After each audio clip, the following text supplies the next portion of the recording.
Welcome to Everything Co-op, bringing you information on how cooperatives can help improve your quality of life. This show is being sponsored by the National Co-op Bank, NCB.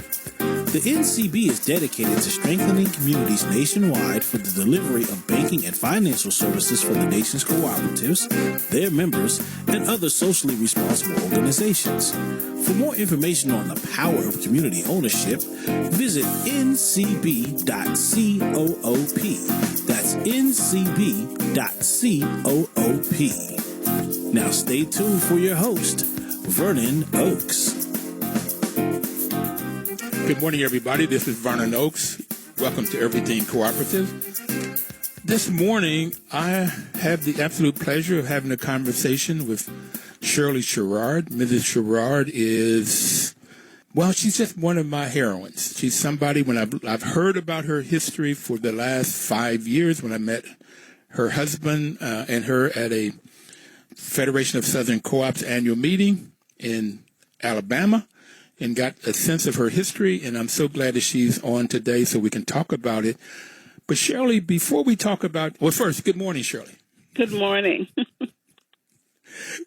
Before we talk about your history, can I ask you, with Joe Biden and Kamala Harris coming in, with all of the work that you've done in Georgia to get the two senators elected and get more people out to vote, and then those senators elected. So we have the House now. The Democrats have the executive branch, the House, and the Senate. What do you see for the future? What can you predict for the future, particularly as it relates to farmers and cooperatives? Yeah, so let me say that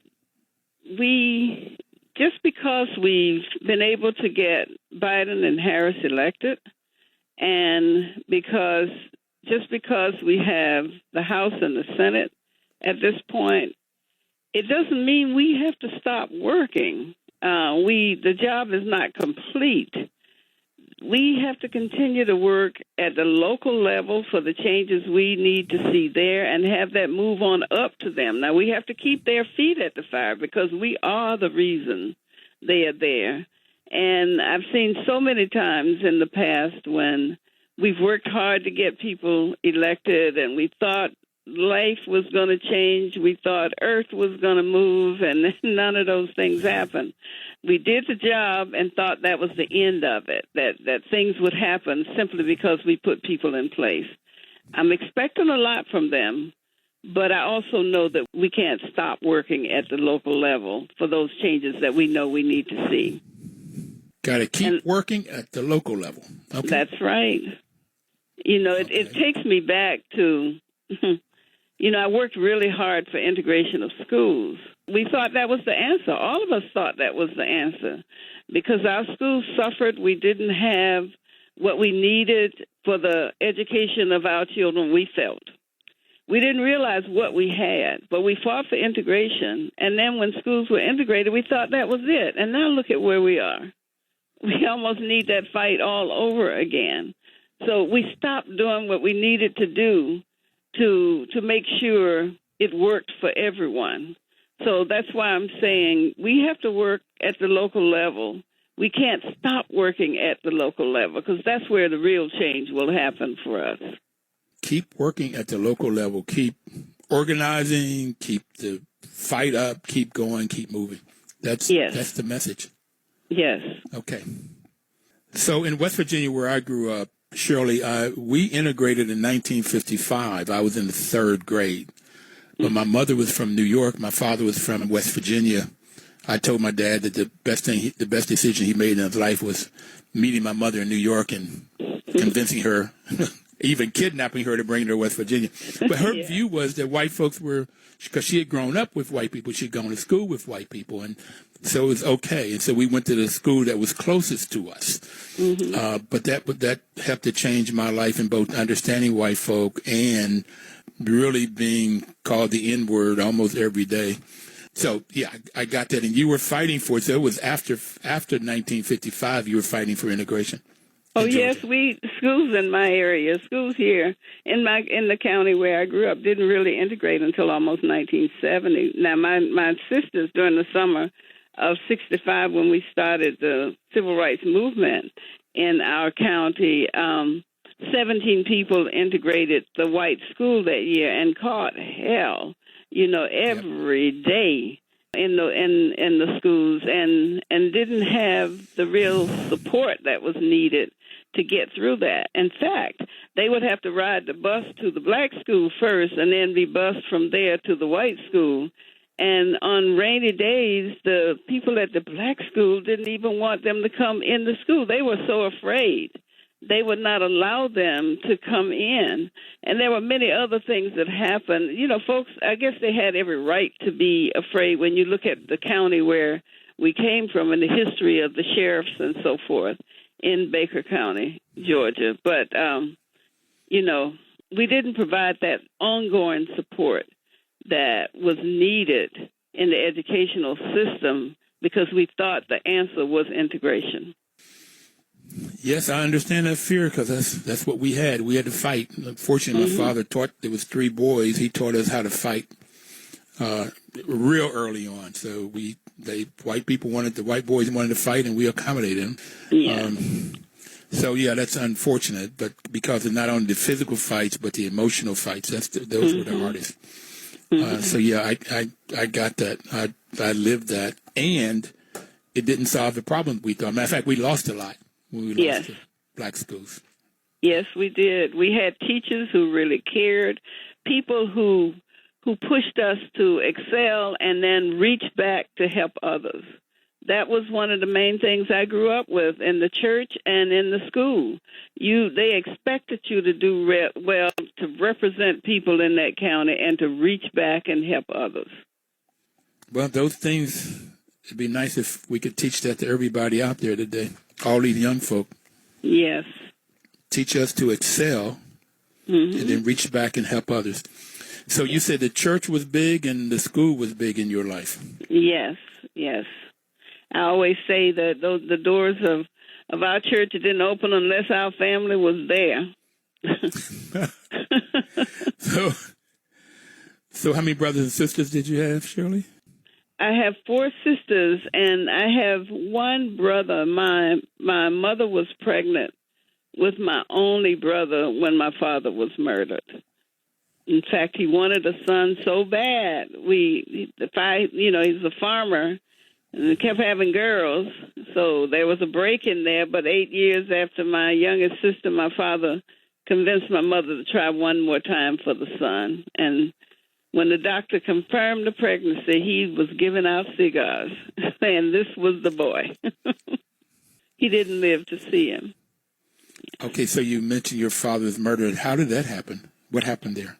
Yeah, it was during the time that the Albany movement had been going on since 61, 62, and the movement in surrounding counties. But SNCC had not come into Baker County at that point, but my father and others were talking to them. So I don't know what motivated this man to shoot my father, other than my father stood up to him. This farmer had a farm near ours, and some of his cows had gotten into our pasture in 1963. And here he was in 65. They rounded all but one of them up. It was so difficult with that one. He just left him there. And then in 65, he came for the cow, but instead of his cow, he's trying to claim 5 or 6 of our cows. And according to the others who were there, my father argued with him, telling him no, they were not his cows. And he finally started walking away, saying, we can settle this in court. And when he got near the truck, he turned around to say something. The man shot him. The grand jury refused to indict the white guy, saying there wasn't enough evidence to say it was murder. Now, I made a commitment on that if you read about the history of Baker County, Georgia, it has a really bad history in terms of the sheriffs and the lynching of Bobby Hall, who was a relative in our family in the 40s, that led to the whole proven intent. So if you go back and read the case, Screws versus the U.S. government, you read about that case that led to proven intent. So in court, they always cite Screws versus the U.S. government, when you're talking about proven intent. Bobby Kennedy would cite that all the time during the civil rights movement as a reason why they couldn't move to do certain things that would aid SNCC and the other civil rights group in our fight for freedom. So Baker County has a huge history with the policing, which is up today, and lynching in the courts. And so your father was shot by a white farmer over a cow, or 5 cows, because he wanted to take 4 of your father's cows and the one that he left there. Yes. And nobody would do anything about it. They couldn't prove that he took the gun out and shot him, or he just couldn't prove it was. You had witnesses, but they were black, and the grand jury was all white. So that led me on the night of my father's death. But prior to that, my goal was to get as far away from Baker County, Georgia, and the farm as I could get. I didn't ever want to have anything else to do with farming past high school. But on the night of my father's death, as our house filled with people, my mother's 7 months pregnant, I felt as the oldest, there were 5 girls at the time, that I needed to do something, and I just got away from everybody. We had just moved into a new home 1 week before my father died, and I felt I needed to do something. So I'm just asking God to help me figure it out. And all of a sudden, the thought came to me: you can give up your dreams of living in the North. You can stay in the South and devote your life to working for change. I felt a calmness after making that decision. Didn't know how I would make it work, but then SNCC came in June. This was March. They came in June. I got involved in the civil rights movement and knew this was the path to living true to the commitment that I made. So this is March of 1965. Your father was murdered. Yes. You went in solitude, I guess, talking to God and listening for God to talk to you, and you got a thought. Yes. And that thought calmed you down. Yes. So it felt like that is the thought. Mm-hmm. Stay in Georgia. So I got that too, Shirley, because I'm in Bluefield, West Virginia, in Mercer County. My grandfather was in the mines. My father was on the railroad. I wanted to get away from there. Yeah. Okay. Just wanted to leave. And I did that because my father was not killed by a white man. And so you made this decision to stay in Georgia and stay on the farm and keep doing it. Yes. I didn't want to have anything to do with agriculture, and that's been my life. The civil rights movement and helping farmers and working with farmers through the years, organizing cooperatives, fighting their battles at USDA and so forth. It became my life's work. And before we take our first break, so your dream was to leave Georgia, leave farming, father gets murdered, and you have his thought, and you stay there. So do you feel complete having done that now, looking back? You still have more to do, but looking back? I know that this is what I was supposed to be doing. That dream that I had of living in the North was a selfish dream. This has been all about not just me, but our people and rural people and farmers and, All right. We're going to be right back. We'll talk more about Shirley, about this dream that she had, this idea that she had, and we'll be right back. Please don't touch that dial.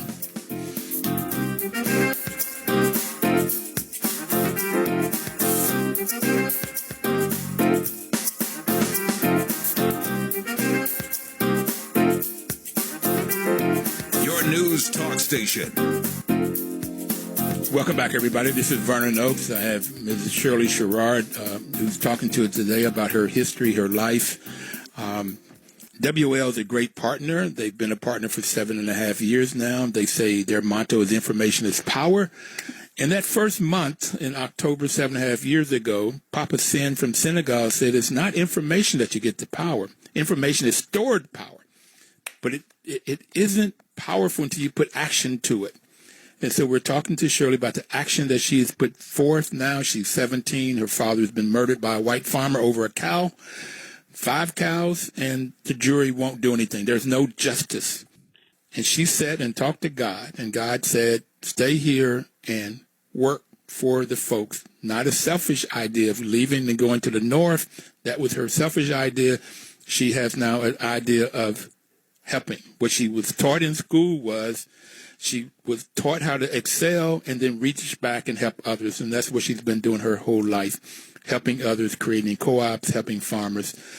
So, Shirley, you said SNCC came in June of that year, 65, and you got involved. So what were some of the things that you did early on in your involvement, besides meeting and marrying your love and getting your husband who was working at SNCC? So what else were you doing? Well, that summer, we, of course, the marching and trying to get registered to vote, at 17 and a half in Georgia, you can register. Going to the courthouse and being pushed out of the courthouse by the gator, who the sheriff there was known as the gator, as an alligator. Confronting him on a daily and weekly basis and learning to organize. I have to give so much credit to my husband. He was one of the founding members of SNCC and the first field secretary, and chose Southwest Georgia for his work. But I have to give him so much credit for being able to learn to organize from him. So, moving into, I didn't know where I was going to go to school after my father's death. Didn't know whether I could go to school because he was the breadwinner for our family. But I managed to get to Fort Valley State, which was about 100 miles away. 2 weeks after I got there, there was a cross burning at our home. All of these white men. In our house is my mother, my 3-month-old brother, and 4 sisters. And they chose our house to come and burn a cross. But we were so organized in Baker County at the time. One of my sisters got on the phone and started calling the men in the county, black men, and they came and surrounded these white folk. Anyway, that could have been a movie of what happened that night. But I haven't seen that movie. I'd love to see that movie. Yes. Yes. So, being at school at 100 miles away was very, very difficult for me. So I ended up actually marrying Sherrod and transferring back to Albany State to be closer to home so that I could continue the work while in school. So I started organizing daycare centers for people in the various counties, and as part of our work, folk were being kicked off the land owned by white farmers. So we decided, okay, the answer for that is to try to build our own community. So we actually sent 7 people. My husband was one of them. Our daughter by then was 3 months old. You're up at 1968 now. Sent 7 people to Israel to look at how they were resettling their people. And with the information they came back with and what we knew, we created New Communities, Inc., the first community land trust in the country. We got our hands on 6,000 acres of land and thought we were on a roll. We got a grant from OEO, the Office of Economic Opportunity, to plan this community. It was a major piece of property. Railroad going through with the spur, so we knew where industry would be located. We planned the educational system, the farming system, the health system. We planned every phase of that community, but the opposition from white people started. They would shoot at buildings, sometimes with us in them. They started working against us politically. So that promised funding that OEO was going to give to us once the plan was done, the master plan was complete, they were afraid to give us a direct grant from Washington. And politically, because, they had entered into the congressional record that we were communist, and they were fighting us on every turn. So anyway, because we couldn't get the direct money from Washington, they told us we had to go through the normal process, which was local permission, state permission. Lester Maddox was the governor of the state of Georgia. He vetoed all money coming into the state to our project. And for the next 2 years, we faced foreclosure on the property, but finally got better finance in around 1973. And we were on a roll. We were farming. We couldn't build the houses. We couldn't build the community as planned, but we could farm and make enough money to pay the notes and expand the farming operation. So your father passed. You get this idea of staying and helping. Then you go off to school. There's a cross burning. The blacks then circle the white folks, which I've never seen in any movie or I have never heard about that. I always wondered why we didn't do that. And so you move back to home and go to Albany State, and you get married. You meet this man, and Charles is from Virginia. He came down. Petersburg, Virginia. Petersburg. Yes. Boy, he may have known my first girlfriend when college. I went to Kentucky State, and my girlfriend there was from Petersburg, Virginia. Interesting. So he's from Petersburg. He comes down to Southwest Georgia. He helped to form SNCC, Student Nonviolent Coordinating Committee. Student Nonviolent Coordinating Committee. And so he came down in 1961. Yes. So I guess he's a little bit older than you, because in 1961 we were about 13, 14. Right. Okay. You all meet in 60. Well, he saw a picture of me he was canvassing. I was actually in Atlanta, at Clark, Atlanta, attending a Pilot Upward Bound program. My sisters told him about their sister. He said, show me a picture. They took him inside. He saw my high school graduation picture and told them, I'm going to marry that girl. Uh-oh. Is that love at first sight or smart at first sight? Okay. Okay. All right. And so here you go.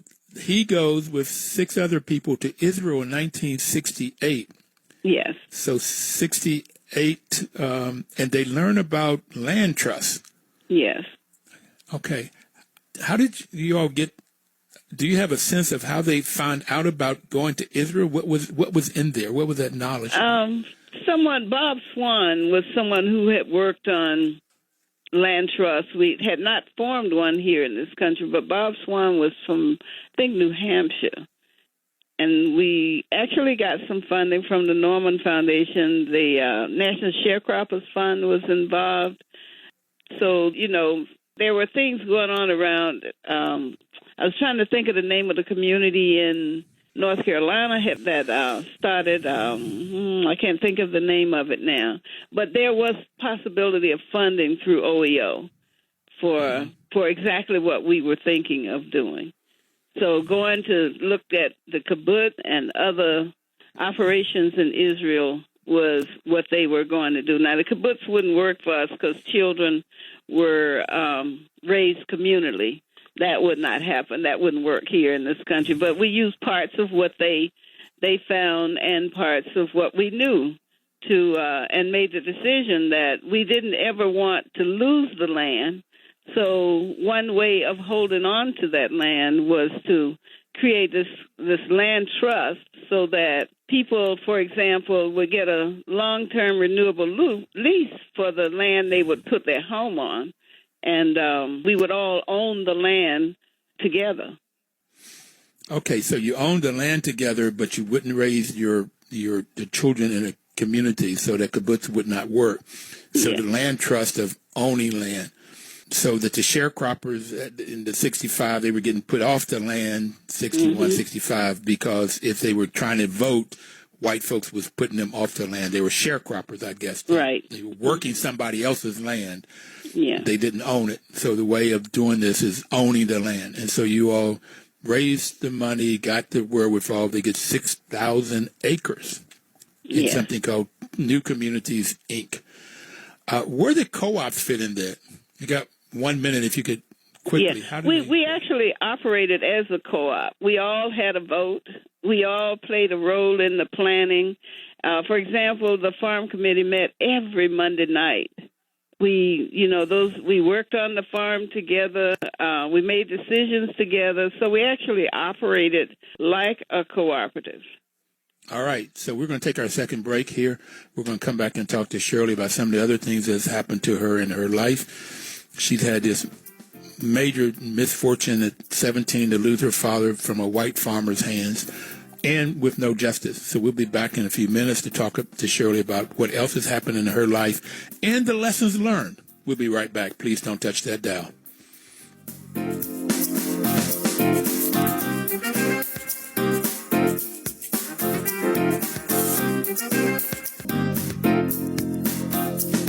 Welcome back, everybody. This is Vernon Oakes. The program is Everything Cooperative. We talk about the cooperative businesses in hopes that you will search out a cooperative business or that you will start one. If you have a community problem, co-ops are a way of solving community problems. And we're talking to Mrs. Shirley Sherrod. Shirley, at 17, you lost your father. That changed your life. And as you were telling that story of sort of like in the South, as in West Virginia, you have the house is full, they bring food, everybody's there talking about the goodness, and some crying, some laughter, some tears. But you go away and you sat and you talk to God. And so one of the things I thought of is that statement that says that if you want to make God laugh, tell him your plans. Your plans were so different from what he had planned for you. So you heard his plan in that solitude. And that's what you've been working on all of your life. You stayed in Georgia. You stayed in Baker County, in southwest Georgia, in that corner down there in the southwest, helping farmers, creating co-ops, creating businesses, helping people. So I wanted to talk more about, you all lost the farm, these 6,000 acres. How did that come about? Yeah. Well, there was discrimination through USDA. Even with the crops that to give an example, we were purchasing liquid fertilizer back then, and we were operating about a 2,000-acre farm. But you wouldn't know until the corn, for example, had come up out of the ground and matured some, that what you purchased was not what you got. They actually were doing something to the fertilizer so that you'd have some that was maybe 2 feet high, some 5 feet, all over the field. So it was the fertilizer. And we couldn't get extension they knew what was happening. So it forced us to have to pull a sample from every truckload that we received. We wouldn't get fair prices at the market for our products. They would say the grade was lower and all. So we encountered we had to look outside of the area. At one point, we were selling watermelons to Safeway in the Northeast. So they were putting stumbling blocks up on every turn, and there was no way we could go to USDA for loans that farmers were actually getting. So finally, white farmers. White farmers, that's right, white farmers. Okay. So there was a drought around 76, followed by a second-year drought. So we went to Farmers Home to try to get an emergency loan like all white farmers especially, were getting. And the guy there said, "You'll get a loan over my dead body." It took 3 years of fighting just to get an emergency loan, but that's with continued drought, that was too long without proper financing to operate the farm. And then just like Farmers Home, even to this day, they want a lien on all available assets. And that's what took, us to the point where we lost the land, because once they got a lien on everything, they wouldn't let us borrow what we needed, would not finance irrigation for us, and had a lien on everything so they could engineer the foreclosure. And in 1985, our assets were worth almost $5 million. They let a white rich person out of Atlanta purchase it for $1 million, and then they let him borrow $950,000 of that. That new owner came in and dug holes and pushed all of our buildings over in them, and we were gone. Okay, so I just can't get all of my life, all of my 73 years on this planet, I cannot get the kind of hate that sort of says you've seen people, black people, do the right kinds of things in life, come together collectively, buy the land, farm the land, produce products, and then just want to put obstacles in place, sell inferior fertilizer. Maybe they sold you a truckload and only put half of the fertilizer in there and put water in the rest of it so they can make more money. Yeah. But this sort of hate, and then not allow you to get the kind of financing that they're doing to white farmers. So you end up getting a loan, but too little, too late. Mm-hmm. And then therefore a white farmer who may have been part of this, he may have been a part of the reason why you couldn't get the loan and so forth, so he could get your land and he could get more. Other than that economic piece, I don't see how this hate, how they just, whether it's Native Americans, Black Americans, Hispanics, women, whatever the group is, how folks just do us so wrong. And they do it and don't feel bad about it. It's like it's the normal thing to do. And they've done that to black farmers, to black people through the years. As black people, we owned over 15 million acres of farmland. We have less than 2.5 million acres now. And a large part of the reason why is the discrimination our people faced through the years. I could go back to my grandfather. He was buying land and he was buying land from this white guy. When he took the last payment to him, he's feeling really good about it.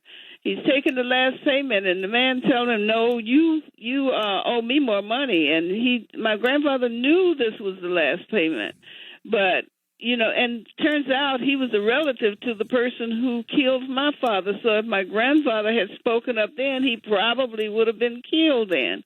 But he went back home feeling defeated. And my grandmother, who had a third-grade education, every piece of paper she would find in his clothing when she was washing, she saved it. And they actually went through the box and found all of the receipts, So that doesn't happen, though, in every case. We've lost so much because they've cheated us. So economics is, to me, the biggest reason that there's discrimination, but it's also this fear when you say that they don't even feel bad about it, and that's because of this white privilege that's showing up today. They are right, and if you're white, I don't know. If you're white, you're right. If you're black, get back, that old saying in high school, and that's the view that they have. Mm-hmm. So they can come and take whatever it is, native land, native cultures, native ideas, how to plant corn, whatever it is, they can take it with no remorse, it seems. Yes, yes. And we just have to walk away. Yeah. So you haven't walked away. So that was huge for you. You lost the land at 6,000 acres. You had droughts.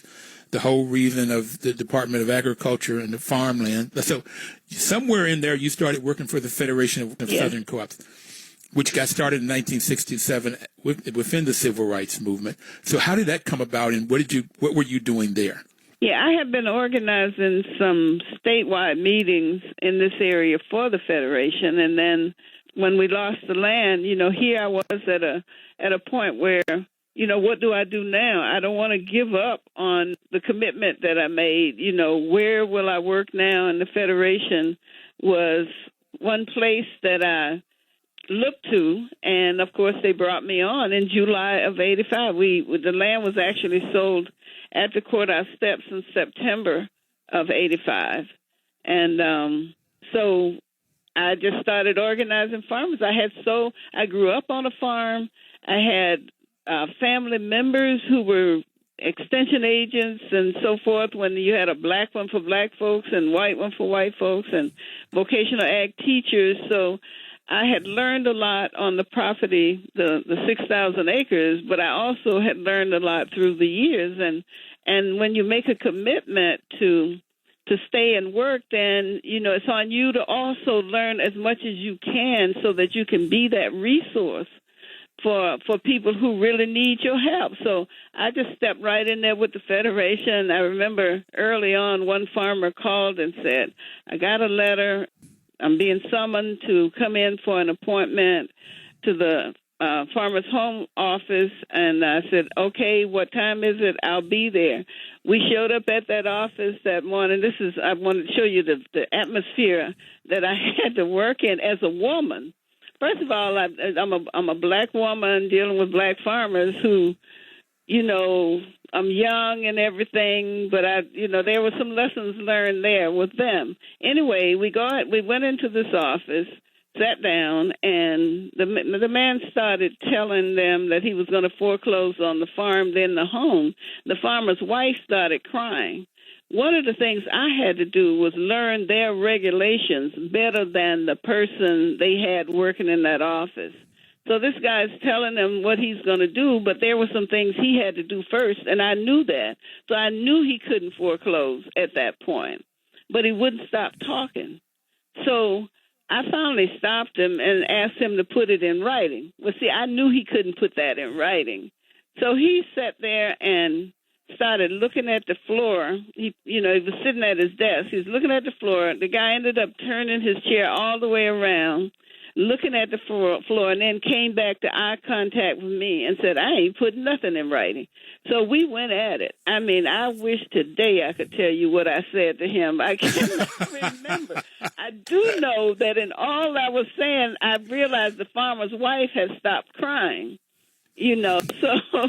So anyway, we ended up somehow ending that argument, and he told him he was going to foreclose. But every time he summoned him to a hearing or whatever, I was there to represent him. I can tell you that farm is still in that family's hand today. Those were some of the things I had to quickly get involved with.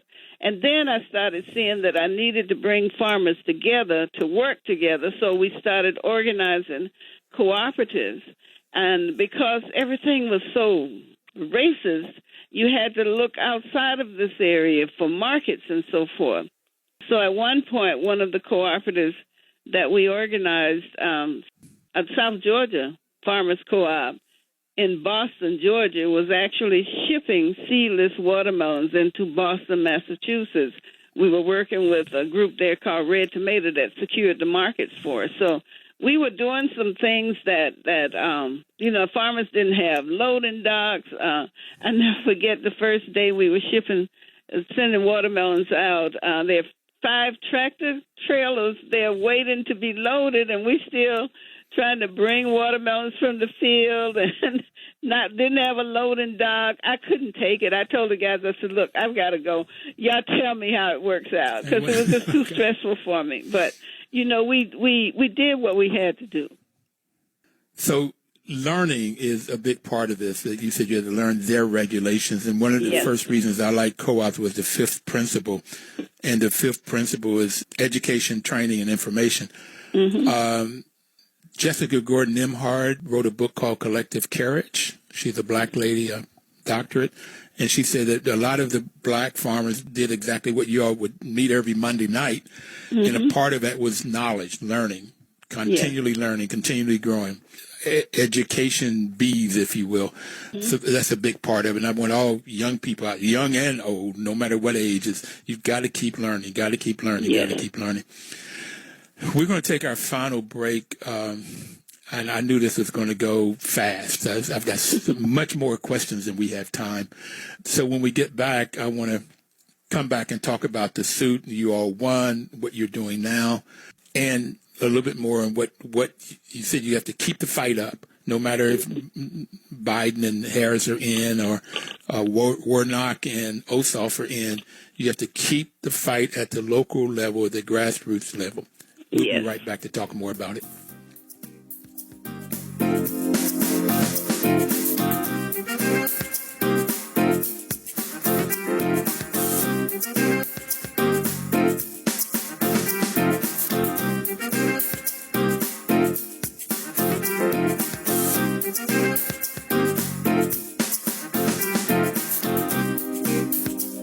Your news talk station. Welcome back, everybody. This is Vernon Oaks. The program is Everything Cooperative. We're talking to Shirley Sherrod. We only have another 12 minutes, and I've got so many questions. So I guess the next question that I have is, okay, you lost the land. There was racism. You faced racism your whole life.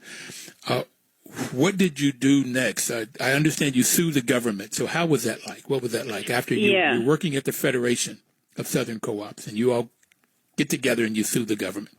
Yes, for years we were helping farmers to improve their production practices. We were getting other markets for them in order to help improve the income. We were educating them on each phase of their farming operations and advocating for them, but none of that could stop the loss of farmland because the discrimination was there in USDA. So we decided at some point there had to be a lawsuit. We actually chose, no one talks about the earlier lawsuit, but we chose 6 farmers as a test market, and I won't go into everything there, but finally we came up with the Pickford case. And, the government offered to settle. Some of the upstart groups didn't want to settle, but we knew settling that case where we had A claimants and B claimants was probably the best route to go, and that's what happened. So farmers only had 6 months to file a claim. The lawyers, I feel, tried to push every one of them into filing an A claim when they really had more information and could have been a claimant under B, where you had to have more information for your claim, and the payout could be larger based on your loss. But anyway, the Pickford case filed in 1997, and settled in 1999, and farmers had 6 months to file a claim in Pickford. You hear of Pickford 1 and Pickford 2, but Pickford 1 filing the claim ended in October 13, 1999. We had about 20-some thousand claimants in the Pickford case, but that was because farmers couldn't get information. No one advertised the fact that this lawsuit was out there. It was on all of organizations like ours at the Federation to try to get the word out there to help farmers to get a claim in on time. A lot of them missed it, and there was a Pickford 2 where things were not as good in terms of the payout, but there were somewhere close to 70,000 individuals who tried to file under Pickford 2. So you all won the case. You finally got paid off. If you had been in that hearing room, you would have left there like we did, knowing we had won, but they ruled against us. And we appealed the case. Between appealing in 2002 and actually getting a result from that appeal was it took us from 2002 to 2006. The hearing officer who investigated our case, it makes you want to cry. It makes me want to cry even today because they got exactly what happened to us. But that, of course, the monitor's office could only investigate and pass that on to the adjudicator, and it took him 3 years after that. So 10 years from filing our claim, we finally got justice. I can tell you that the hearing officer in our case on July 30th, 2002, she was arrested in California later. She was working as a lawyer in the Justice Department and was not a lawyer. Okay. But anyway, I could go point by point with things that happened to us during that 10-year period. But finally, we were notified by our lawyer, Rose Sanders, on the night of July 8th, 2009, that we had been successful. And New Communities actually got the largest payout in Pickford, which is $12 million plus. And as part of the ruling, they told the folks at Farmers Home they had to give us back every penny we paid on our loans. And you took that money and bought some more land. We bought more land. We started looking for land immediately. First, when they called, it's like, Rose, you gotta fax this. We needed to see the paperwork. It was so unbelievable. We needed to see it. And then we pulled people together who were part of the 6,000 acres and immediately started looking for more land and actually found this place. The property line comes right up to the city limits of Albany, Georgia.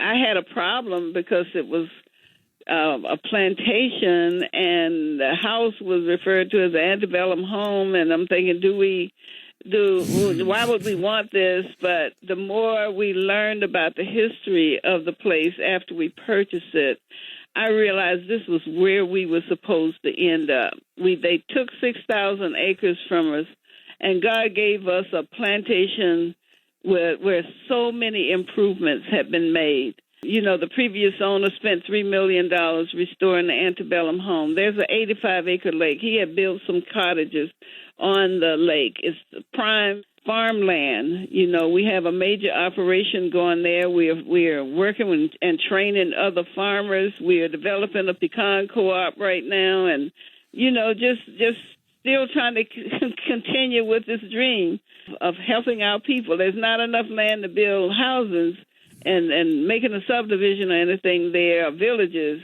but it's a place now we can use not only to farm and train people to farm and try to feed our people, but when you look at our history, when you look at the history of that place, which was once owned by the largest slave owner and the wealthiest man in the state of Georgia, he held the largest number of slaves there. Look at the history we can teach. Look at what we can do in terms of healing. When we first got it, we decided we would have a blessing of the land ceremony. We brought back in the Lower Creek Indians, Hispanic, Black, Asian, white, every ethnic group we could locate in the area to come and perform their blessing ceremonies at this land, because we also see it as a place for healing. And then when you look at the civil rights history from my husband and I, you know, gosh, there's so much. We don't have the money to do everything we want to do there, but we just keep plugging away at it, trying to do as much as we can. Phenomenal. So you keep getting knocked down, but you don't stay down. Oh, no, you can't right do back that. up. That's right. You can't. You have to take those blows and get up fighting. You know, you can't. You can't give up on the things you can see. And after so many years of work, and there's so much you can see, so many experiences you've had that can help you in dealing with things that you're dealing with today. You just have to keep going and keep going. So that gets to the last one I want to talk about today. We don't have very much more time, but you got a job at USDA at some point, representing Georgia, rural Georgia. And I understand you got fired. What was that like? You got national attention now. National attention. Yes, I can tell you that I felt really, really bad simply because I thought so many people in this country believed the lie that Breitbart had put out there. But just like always, I vowed, hey, I'm not taking this sitting down. If I have to tell one person at a time for the rest of my life the truth, I'm going to do it. But that day, I was in the western part of the state with part of my staff. I ended up having to drive back to Athens, which is 3.5 hours from where I was. And on the way, they're calling me, where are you now? And from the department. And going through Atlanta was when they told me the White House wanted me to resign. And just before I got to Athens, they asked me to pull to the side of the road and use my BlackBerry to submit my letter of resignation. A very, very low point.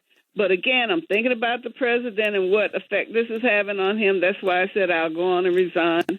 But I'm also thinking how I'm going to fight this. Now, I'm going home in shame, so to speak. But I started fighting right away. I started talking to reporters as I was driving that night. The fight in me came out, and it worked out. People were able to see and hear what happened, the lie that Breitbart put out there. And this white farmer came to my defense. I had helped a lot of white farmers, but he came to my defense. So we only have a couple more minutes. So what I get here is you get knocked down with your father getting murdered. You get fired somebody spreading a lie on you, and you keep getting back up. You keep getting back up. You keep slugging. You keep fighting. So, Shirley Sherrod, thinking about you, I went to Proverbs 31 with the hymn of a good woman, and I think you're a virtuous woman. Like I said, starting out, you were one of my heroes. And it says that give you everything you deserve, adorn your life with praises. And that's all I want to do is you have a wonderful life. Keep living it, keep doing what you're doing, keep helping the farmers, keep creating co-ops. We didn't get a chance to talk about why co-ops, what's the benefit of co-ops and how they work. But I look forward to having you on again. Thank you so much for sharing your story with us today. Thank you. Thank you. And everybody out there, we'll see you next Thursday. Please live cooperatively, and hopefully I can get Shirley back with us within the next 6 months. Thank you very much. Have a wonderful day.